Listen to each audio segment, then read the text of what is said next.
Hello, everyone. So this is going to be a use case specific video that goes over how to use this tool right here, this rows to columns converter tool in SEO Workflows to clean up the data that you would get out of Screaming Frog when you do a custom extraction. So if you do a custom extraction, you normally get something like this, where everything is laid out in rows.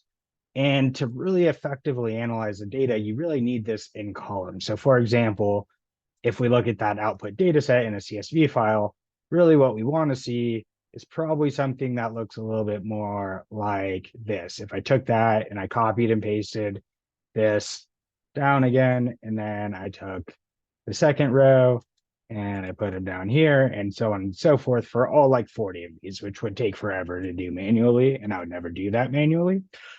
There very well might be an easier way to do this in Excel. Would be very interesting to hear if there is a way that anyone is aware of. Definitely drop that in the comments if so. Definitely very interested. I've been looking for something for a while until I decided to just build this tool as a solution to this problem.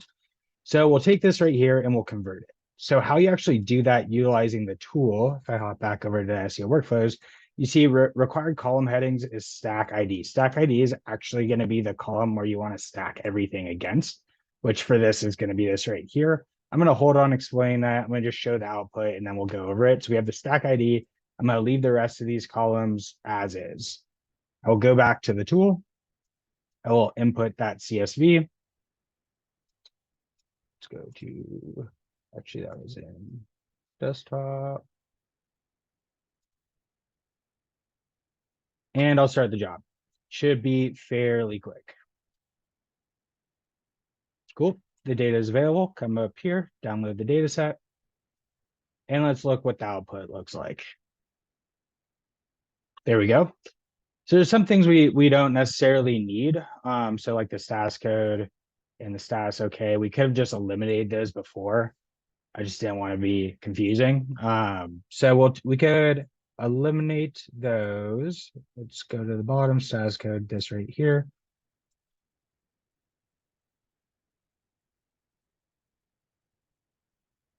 And just to keep things clean, we could delete these from the bottom.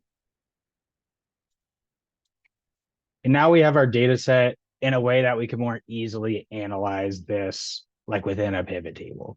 So that the column headers have all become this variable column.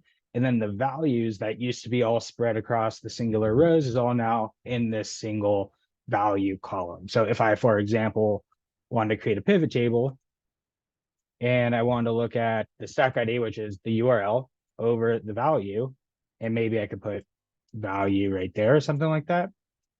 I can now count the number of instances for each of these URLs. I could open it up to actually see what those instances are and more things like that, right?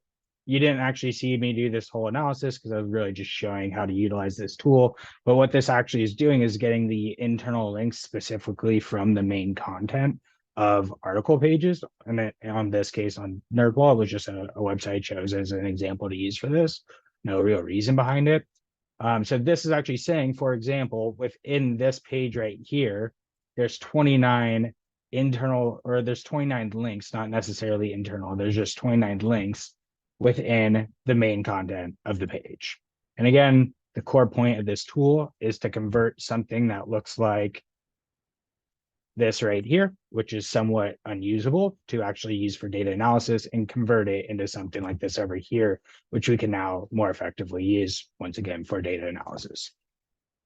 That's about it for this tool at this time. Let me know if you have any questions. And yeah, I appreciate the time. Thank you.